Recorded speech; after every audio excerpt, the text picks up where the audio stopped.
Hi, my name is Gary Pien. Today, I'm going to be talking about the importance of antibiotic stewardship and penicillin allergy testing. You know, a subject is important when it has its own dedicated day. For instance, September 28th was actually National Drink Beer Day, National Good Neighbor Day, and National Strawberry Cream Pie Day. Not to be outdone, it was also National Penicillin Allergy Day.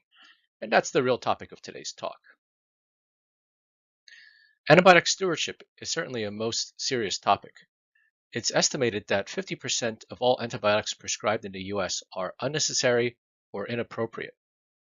Now, antibiotic prescribing rates vary by region, but in our state, we are fairly high prescribers of antibiotics. Think about what that means. What if 50% of your patients who were prescribed chemotherapy was unnecessary? Or 50% didn't actually need an appendectomy? Now, you might think, well, it's just azithromycin or amoxicillin. They're cheap, and what's the harm? Besides, the patient is in my office or calling me, and I want my patient to like me. It's true. There is a lot of pressure on physicians to prescribe when patients are not feeling well. To some extent, patients may have an unreasonable expectation as well.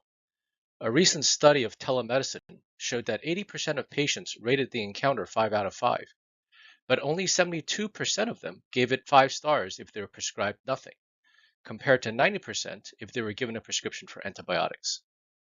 So, doctors certainly face a lot of pressure for prescribing and keeping the patient happy. Tough love is certainly a hard pill to swallow.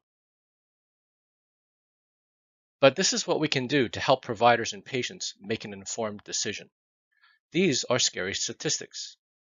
Every year in the US, there are an estimated 23,000 deaths caused by drug-resistant organisms.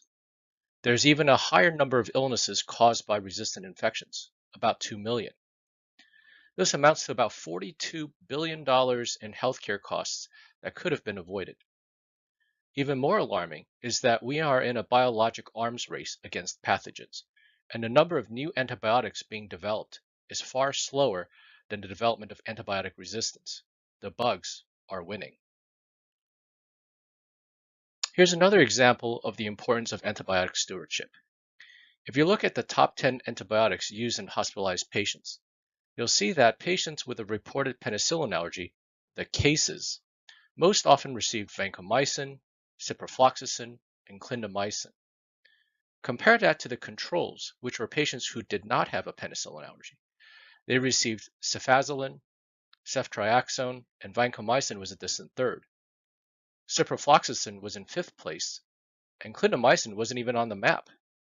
So broad spectrum antibiotic usage becomes far greater in patients labeled as being penicillin allergic.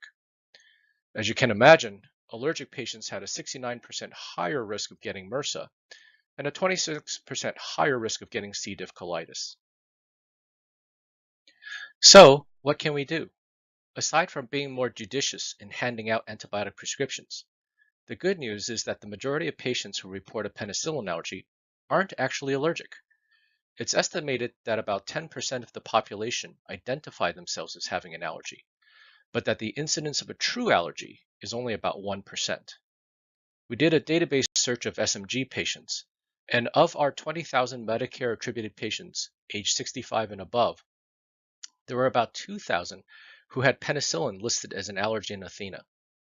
The true number is probably a tenth of that.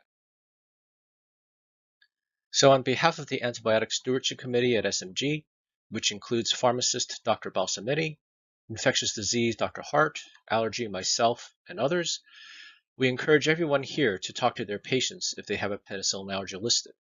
We have very good allergy tests available now. We have 11 allergists at the group, including 7 office locations. We are all able to perform penicillin allergy testing and are happy to help. I also hope we will all be talking to our patients about unnecessary antibiotics and when antibiotics are appropriate. Thank you very much.